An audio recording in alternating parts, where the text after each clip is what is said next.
February 19th, 1945, the Bay of Bengal, Ramree Island, Burma. The darkness was absolute. Not the gentle darkness of a moonlit evening, but the impenetrable blackness that swallows men whole in the mangrove swamps of the Arakan coast. Somewhere in that darkness, approximately 900 Japanese soldiers were wading through chest-deep water, pushing through tangles of roots that seemed to grab at their legs like skeletal fingers, desperately trying to escape an enemy they could not fight. But the British weren't coming for them, not tonight. Something else was. The first screams pierced the darkness around midnight. Then came the rifle shots, scattered, panicked, firing at shadows that moved beneath the water with terrifying speed. Then more screams. The sounds carried across the water to where British motor launch crews sat in their boats, maintaining the blockade that had trapped these men in this nightmare. They listened. They could do nothing else.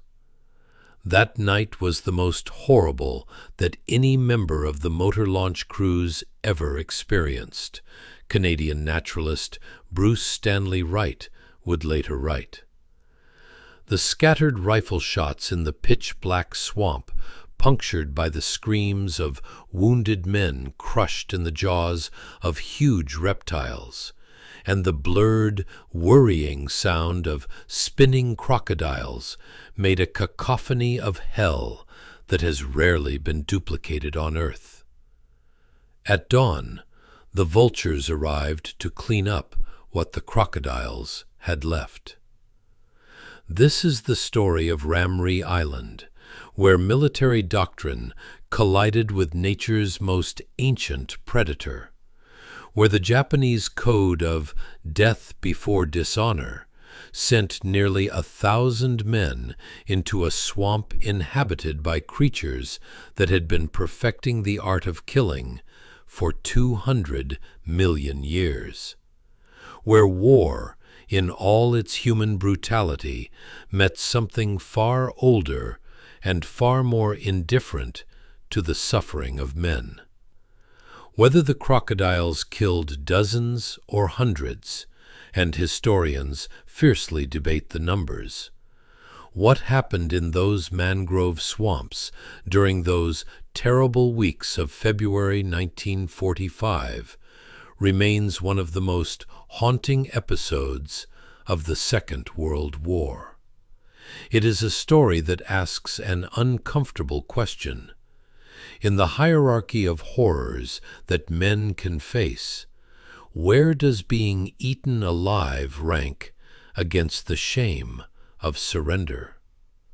For the soldiers of the 2nd Battalion, 121st Infantry Regiment of the Imperial Japanese Army, they made their choice, and the swamps of Ramree Island extracted the price. To understand what happened at Ramree Island, you must first understand the Burma Campaign, the forgotten front of the Second World War, where a 1,000,000-man army fought in some of the most brutal terrain on Earth, while the world's attention remained fixed on Europe and the Pacific Islands. By January 1945, Lieutenant General William Slim's British 14th Army, the legendary Forgotten Army, was on the offensive. The year before, they had broken the back of Japanese power at the twin battles of Imphal and Kohima, stopping a Japanese invasion of India and inflicting catastrophic losses on General Renya Mutaguchi's 15th Army.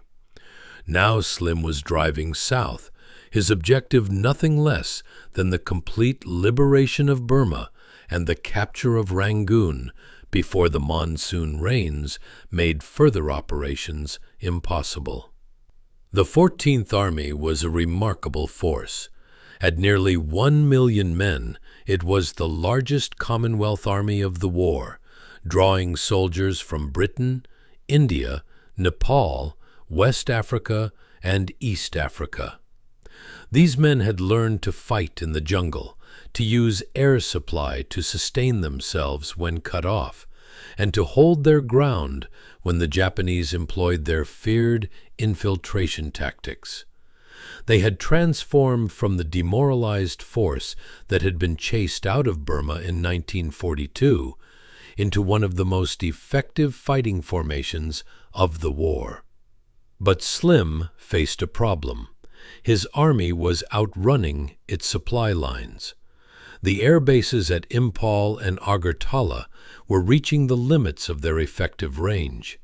To continue the advance, to keep his forces supplied for the final push to Rangoon, he needed forward airfields. And the most strategically valuable airfields in the region sat on a 520-square-mile island off the Arakan coast, Ramree Island. The island had been in Japanese hands since early 1942, seized during the lightning conquest of Burma. It wasn't heavily garrisoned, perhaps 1,200 to 1,500 troops from the 54th Division, primarily the 2nd Battalion, 121st Infantry Regiment under Colonel Kan'ichi Nagazawa. But its capture was essential. Without the airfields on Ramree, Operation Dracula, the planned amphibious assault on Rangoon, could not proceed. The task fell to the 15th Indian Corps under Lieutenant General Philip Christison, specifically to the 26th Indian Infantry Division under Major General Cyril Lomax. The operation was codenamed Matador. The Japanese defenders knew they were outnumbered and outgunned. They knew that the full weight of British naval and air power would be brought against them. They knew, in the cold calculus of war, that they would almost certainly die. But for soldiers of the Imperial Japanese Army, death was not the worst outcome. Surrender was. To Western minds, the Japanese refusal to surrender, even when faced with certain death, remains one of the most difficult aspects of the Pacific War to comprehend. Why would men choose to die, often horribly, rather than accept captivity? The answer lies in Bushido, the way of the warrior, a code of conduct that had evolved over centuries among Japan's samurai class and had been deliberately revived and intensified by Japan's military leadership in the decades leading up to the war. The code's central tenet was simple and absolute: death before dishonor. Bushido is realized in the presence of death, declared the ancient text Hagakure. This means choosing death whenever there is a choice between life and death. There is no other reasoning. By the 1930s, this ancient warrior code had been transformed into official military doctrine. The Field Service Code of 1941, issued by War Minister Hideki Tojo, made the prohibition explicit. Do not live in shame as a prisoner. Die and leave no ignominious crime behind you. Every Japanese soldier was indoctrinated to believe that surrender was the ultimate disgrace, not just for himself, but for his family, his ancestors, and his emperor. This wasn't mere rhetoric. Japanese prisoners of war were considered socially dead. Their families were shamed, their names erased from official records. In the rare cases where Japanese soldiers were captured alive, usually when too badly wounded to resist or take their own lives, many refused to give their names, believing themselves unworthy of bearing them any longer. The psychological impact was profound. Japanese soldiers fought with a ferocity that consistently shocked their opponents. Entire units would launch suicidal banzai charges rather than surrender. Wounded men would blow themselves up with grenades rather than be captured. Officers would commit ritual suicide, seppuku, rather than face the disgrace of defeat. For the soldiers on Ramree Island, this code was not abstract philosophy. It was the lens through which they viewed their situation. When the British landed and began pushing inland, when the artillery shells began falling and the tanks began rolling through their positions, surrender was never considered. Not because they didn't know it was possible, but because they had been trained to view it as worse than any death. And so, when Colonel Nagazawa's forces found themselves outflanked and encircled, with no hope of reinforcement and no possibility of holding their positions, they did what their code demanded. They chose to retreat, not toward the British, but away from them, into the swamps. January 21st, 1945, 9:42 a.m. The invasion began with thunder. HMS Queen Elizabeth, a Revenge-class battleship mounting 15-inch guns, opened fire on the Japanese positions overlooking the landing beaches.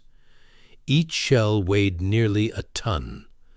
The explosions could be heard for miles, sending plumes of smoke and debris hundreds of feet into the air.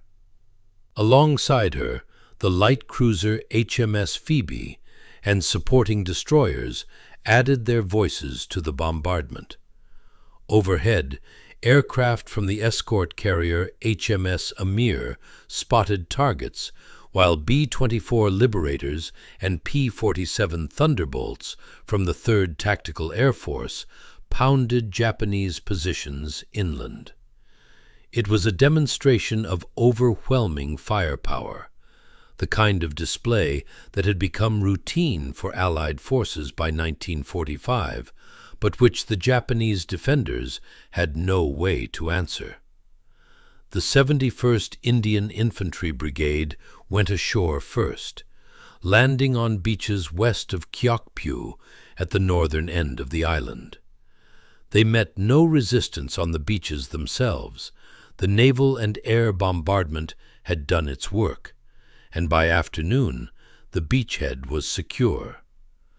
The following day, the 4th Indian Infantry Brigade landed and took over defensive positions, while the 71st began pushing south. The Japanese resistance was determined, but ultimately futile. Colonel Nagazawa's men fought from prepared positions, from bunkers, from cave complexes they had dug into the hills. They extracted a price for every yard of ground. But they were fighting a modern combined arms force with total air superiority, overwhelming naval support, and seemingly unlimited ammunition.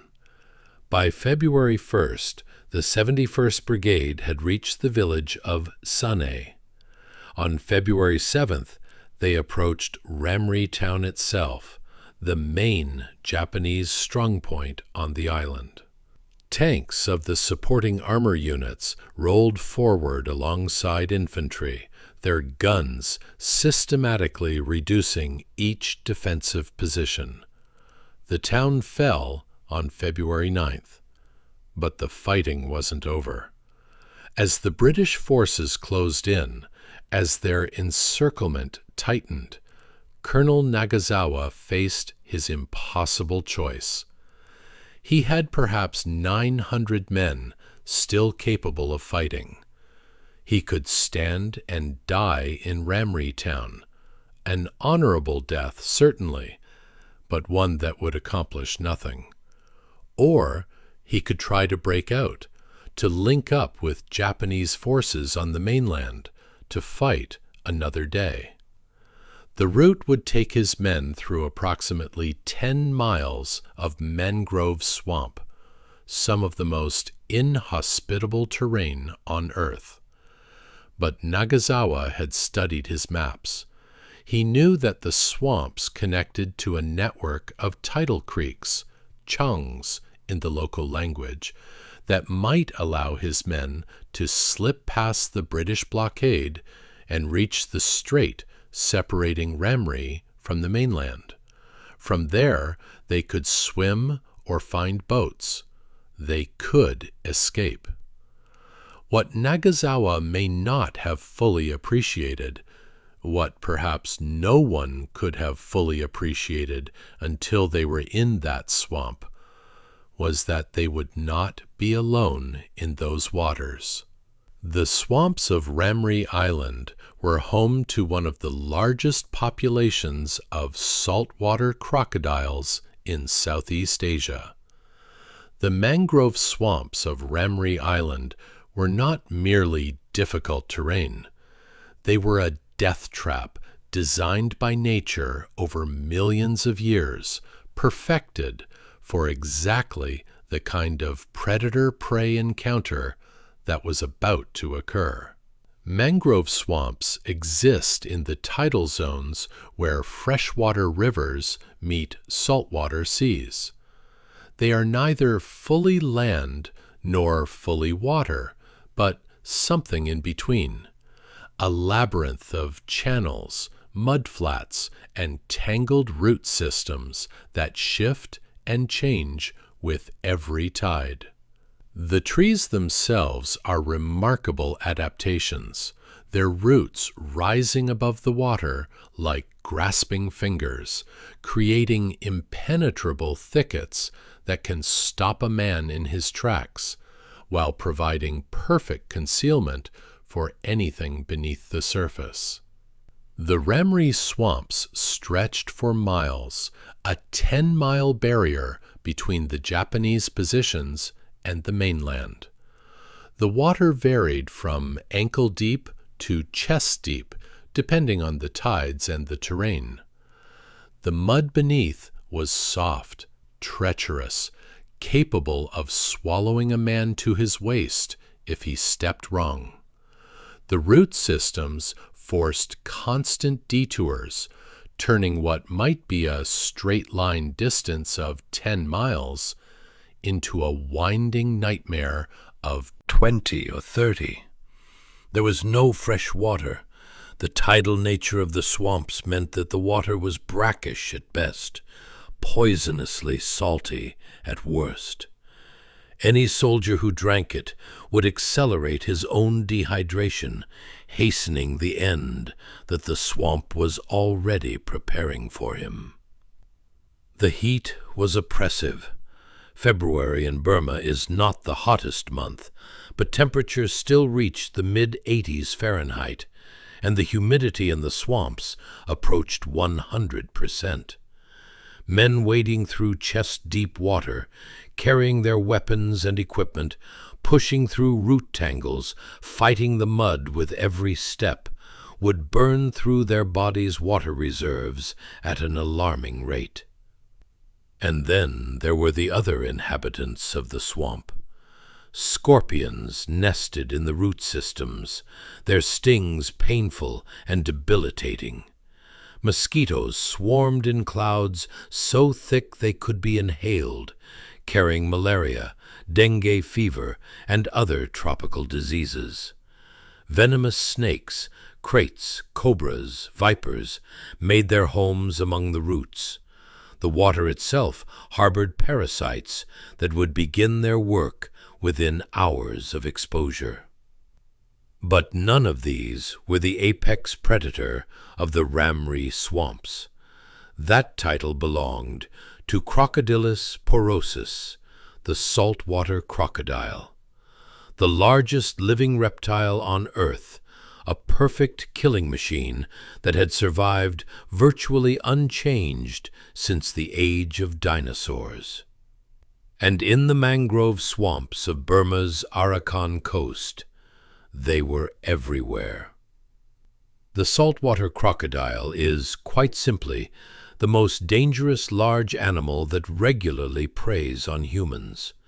Not the most likely to kill you, that distinction belongs to mosquitoes and their diseases, but among animals capable of viewing a human being as a meal rather than an annoyance, the saltwater crocodile stands alone. Adult males regularly exceed 16 feet in length and weigh over 1,000 pounds. The largest confirmed specimens have measured over 20 feet and weighed more than a ton. Their bodies are armored in thick, ossified scales that can deflect bullets from small arms. Their tails, comprising nearly half their body length, can propel them through water at speeds no human swimmer can match. But it is the jaws that define the saltwater crocodile as a predator.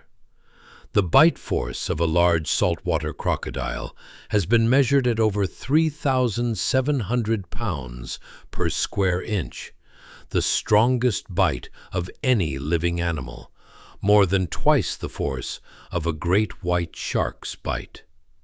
Those jaws are lined with 66 to 68 interlocking teeth, designed not for chewing, but for gripping.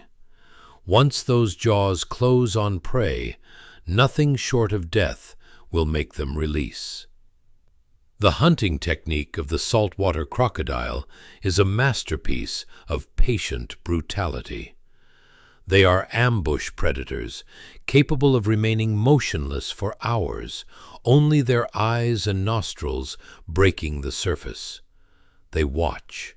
They wait. They learn the patterns of the animals that come to drink at the water's edge. And when the moment is right, when prey is within range and vulnerable, they explode from the water with a speed that defies their massive bulk. The attack is over in seconds. The crocodile's jaws clamp onto whatever body part is available, a leg, an arm, a torso. The victim is dragged into the water, away from any help, into the crocodile's element. Then comes the death roll, the crocodile's signature killing technique, in which it spins rapidly along its longitudinal axis, using the victim's own body weight against them, tearing flesh from bone, disorienting prey until they drown or succumb to shock and blood loss. Saltwater crocodiles are not pack hunters. They do not cooperate to bring down large prey. But they are opportunistic feeders, attracted by the sounds and smells of distress. Where one crocodile feeds, others will come to investigate. In the aftermath of a kill, multiple crocodiles may gather to feed on the remains. In the mangrove swamps of Ramree Island, saltwater crocodiles were not just present, they were abundant. The ecosystem supported a substantial population, sustained by fish, crabs, sea turtles, and the occasional large mammal that wandered too close to the water's edge. These were not animals accustomed to human contact. They were not cautious around men. They were apex predators in their own domain, and they treated any intruder as they would treat any other potential meal.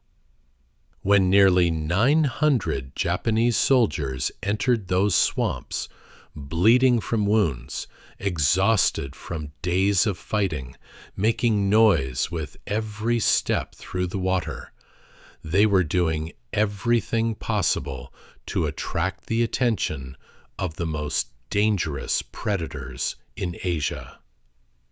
The exact date when Colonel Nagazawa's forces began their retreat into the swamps is not precisely recorded in surviving documents. Most accounts place it around February 19th, 1945, though some soldiers may have begun filtering into the swamps earlier as their positions became untenable. What we do know is that approximately 900 Japanese soldiers, some sources say up to 1,000, made the decision to attempt the crossing. They were not in good condition. Weeks of fighting had left many wounded. Food had been scarce. Ammunition was running low. They had watched their defensive positions systematically reduced by British firepower, their comrades killed or buried alive in collapsed bunkers. They were exhausted, demoralized, and facing certain death if they remained where they were. But surrender was not an option. The code forbade it. And so they went into the swamps. The initial phase of the march would not have been particularly dangerous, merely hellish. The men waded through water that varied from knee-deep to chest-deep, depending on the tide. The mangrove roots forced constant detours, turning what might have been a relatively straight path into a winding nightmare. The mud sucked at their boots, pulling men down if they stopped moving. Those who fell and couldn't rise quickly enough could drown in water that barely reached another man's waist. The British knew they were coming. Motor launch crews had established a blockade around the eastern edge of the island, watching the channels that led to the mainland. Their orders were to prevent any Japanese escape and to avoid entering the swamps themselves, which were considered too dangerous for effective pursuit. As darkness fell on the first night, the Japanese soldiers were scattered through miles of swamp, moving in small groups, trying to navigate by dead reckoning through terrain that had no landmarks, no paths, no reference points. The water was warm and black. The roots were everywhere. And somewhere in that darkness, the crocodiles were watching. No one knows who was taken first. No one knows how many attacks occurred in those first hours. The soldiers were spread out, isolated, unable to help each other even if they had known help was needed. A man could disappear 20 feet away, dragged under in seconds, and no one would know until morning, if then. What we know is what the British heard. The motor launch crews maintaining the blockade around Ramree Island were not new to war. They had seen combat along the Arakan coast, had participated in the dangerous work of patrolling the maze of rivers and channels that made up Burma's coastline. They had heard the sounds of battle, the crack of rifles, the boom of explosives, the cries of wounded men. But nothing had prepared them for what they heard that night. The sounds began after full darkness fell, and in the tropics, darkness comes quickly and completely. First, there were rifle shots. Scattered, random, the sound of men firing at something they couldn't quite see. Then the screams started. Bruce Stanley Wright, a Canadian naval officer and naturalist who would later recount the story, described what the motor launch crews reported. The scattered rifle shots in the pitch-black swamp, punctured by the screams of wounded men crushed in the jaws of huge reptiles, and the blurred, worrying sound of spinning crocodiles made a cacophony of hell that has rarely been duplicated on Earth. The worrying sound of spinning crocodiles refers to the death roll, that distinctive technique where a crocodile spins rapidly to tear flesh from its prey. It creates a distinctive splashing, thrashing sound that would be audible even at considerable distance across water. The screams continued through the night. Sometimes they would stop for periods, minutes, perhaps an hour, and the men on the launches would dare to hope that the worst had passed. Then they would begin again, from a different direction, sometimes closer, sometimes farther away. The British did not enter the swamp. Their orders prohibited it, and even without orders, no sane man would have gone into that darkness to face whatever was creating those sounds. They maintained their blockade, watched for any Japanese who might try to slip past in boats or by swimming, and listened to the sounds of men dying in ways that soldiers are not supposed to die. Dawn brought silence, or something close to it. The rifle shots had stopped. The screams had stopped. As the light grew stronger, the British observed movement above the swamp. Vultures, circling in their patient spirals, waiting for their turn at whatever the night had left behind. Lieutenant General Jack Jacob of the Indian Army, who participated in the Ramree Campaign, later wrote in his memoirs, "Over 1,000 soldiers of the Japanese garrison retreated into the crocodile-infested mangrove swamps. We went in with boats and interpreters using loudhailers asking them to come out. Not a single one did. Saltwater crocodiles, some of them well over 20 feet long, frequented these waters.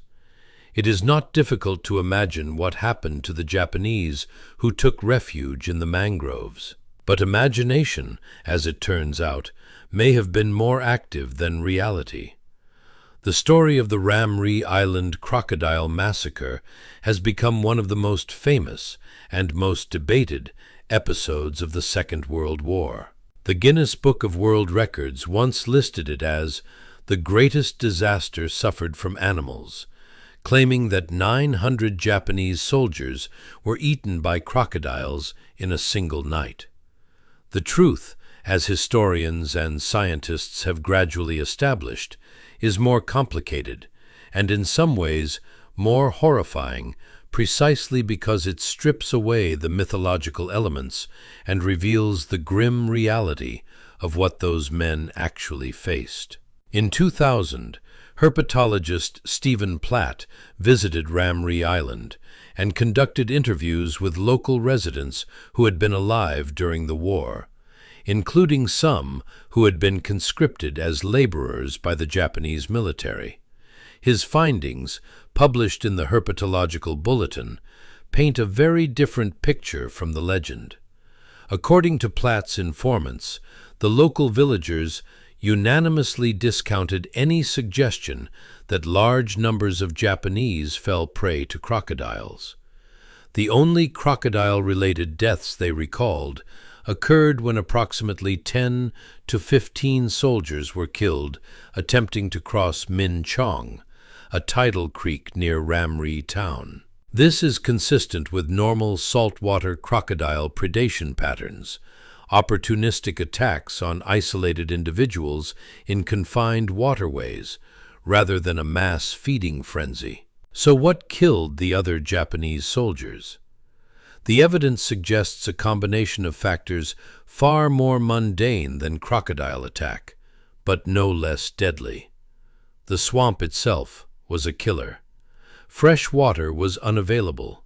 Soldiers who drank the brackish swamp water only accelerated their dehydration. Dysentery and other waterborne diseases swept through men already weakened by weeks of combat and inadequate nutrition. Malaria-carrying mosquitoes were everywhere. Venomous snakes and scorpions took their toll. Men who became mired in the deep mud simply could not free themselves and drowned or died of exposure. And the British were still hunting them. According to military records accessed by historian Sam Willis for a National Geographic investigation, many Japanese soldiers attempted to swim the channel to the mainland on the night of February 18, 1945.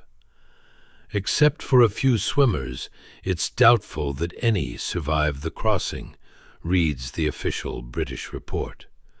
They were shot by naval patrols or drowned in the strong currents, or, according to Field Marshal Slim's own memoirs, taken by sharks. Of the approximately 900 to 1,000 Japanese soldiers who entered the swamps, roughly 500 managed to escape to the mainland, far more than the only 20 survivors that Wright claimed. Another 500 died, but the cause of death for most was likely the brutal combination of dehydration, disease, exposure, drowning, and allied gunfire, rather than crocodile predation. Does this mean the crocodiles played no role? No. Saltwater crocodiles were present in those swamps. Some soldiers were undoubtedly killed by them. The 10 to 15 deaths at Min Chong that Platt's informants recalled, and perhaps others in isolated incidents throughout the swamps. Crocodiles would also have scavenged on the bodies of men who died from other causes, which may have contributed to reports of crocodile attacks. The horrible night that Bruce Wright described almost certainly happened, but Wright was not there personally. He heard the story from motor launch crews, who were themselves interpreting sounds from a distance in pitch darkness. The rifle shots were real. The screams were real. But the assumption that all of it was caused by crocodile attacks may have been exactly that, an assumption made by men who knew crocodiles were in those swamps and who filled in the gaps in their knowledge with the most terrifying explanation available. Perhaps the most haunting aspect of Ramree Island is not the question of how many men the crocodiles killed, but why those men were in the swamps at all. The British offered them a way out. Jacob's account mentions boats with interpreters using loudhailers, calling on the Japanese to surrender. Safe conduct was offered. Medical treatment was promised. All they had to do was wade toward the voices, toward the lights of the boats, toward life. Not a single one did. This is the true horror of Ramree Island, not the crocodiles, but the code that sent men into their jaws. The Bushido doctrine that deemed surrender worse than any death, including being eaten alive. The indoctrination that had been so thorough, so complete, that even when faced with the most nightmarish end imaginable, these soldiers could not bring themselves to accept captivity. Some may have been too far into the swamp to hear the loudspeakers. Some may have been too weak to respond, even if they wanted to. But others certainly heard, certainly understood, and chose the swamp over surrender. Historian Frank McLynn, in his comprehensive study of the Burma Campaign, expressed his astonishment at this aspect of the story. The Japanese firepower, which tore such holes in British tanks and armor, was rendered useless against crocodiles attacking from below in darkness.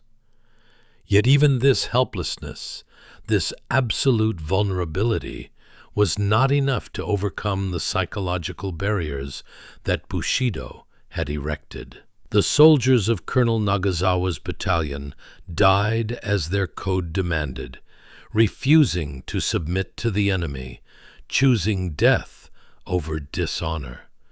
Whether that death came from a crocodile's jaws, from drowning in black water, from dysentery contracted in a foul swamp, or from British bullets during a desperate swim toward freedom, they met it on their own terms, as warriors of the Emperor. Whether this was courage or tragedy, or both, is a question that each person must answer for themselves. The Battle of Ramree Island ended on February 22, 1945, when the British naval blockade was finally lifted. The airfields were operational by April 16th, in time to support Operation Dracula, the successful capture of Rangoon in early May. The strategic objectives were achieved. The war in Burma continued toward its inexorable conclusion. For the British and Indian soldiers who fought there, Ramree became just another battle in a long and brutal campaign. Robert Duff, a veteran of the 26th Division, recorded his memories for the BBC in 2006. After a few weeks, we managed to push them back, and the ones that got away, they went into the mangroves and the swamps and never came out. The crocodiles themselves continued their ancient existence, indifferent to the brief intrusion of human conflict into their domain. They had been hunting in those swamps for millions of years before men arrived, and they would continue long after. Today, sadly, saltwater crocodiles have been largely eliminated from the Ramree Island region, victims of hide hunting in the mid-20th century. The great predators that may have feasted on Japanese soldiers in February 1945 are gone, their descendants eradicated by human activity. The legend, however, survives. Despite the historical evidence suggesting a much smaller role for crocodile predation than popular accounts claim, the story of the Ramree Island massacre continues to capture imaginations.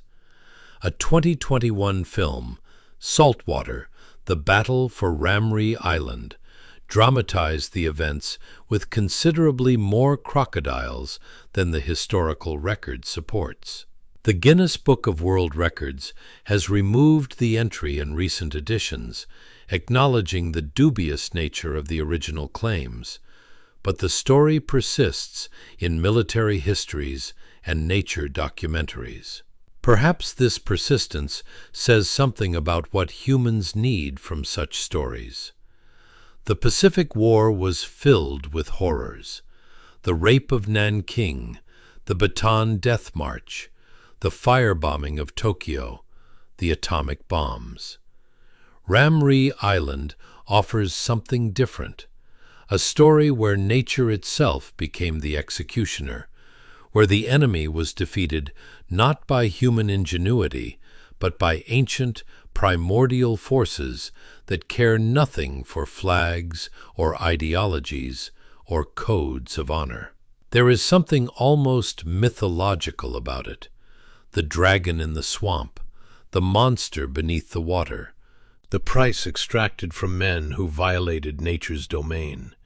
It transforms a squalid episode of a forgotten campaign into something legendary, something that speaks to fears far older than the Second World War.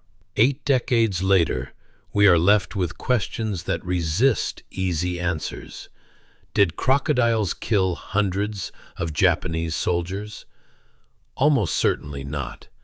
The historical evidence suggests that crocodile predation accounted for perhaps 10 to 15 deaths out of the approximately 500 Japanese soldiers who died in and around the Ramree swamps. The majority succumbed to the more prosaic killers of jungle warfare: dehydration, disease, drowning, and enemy fire. Does this diminish the horror of what happened? Not at all.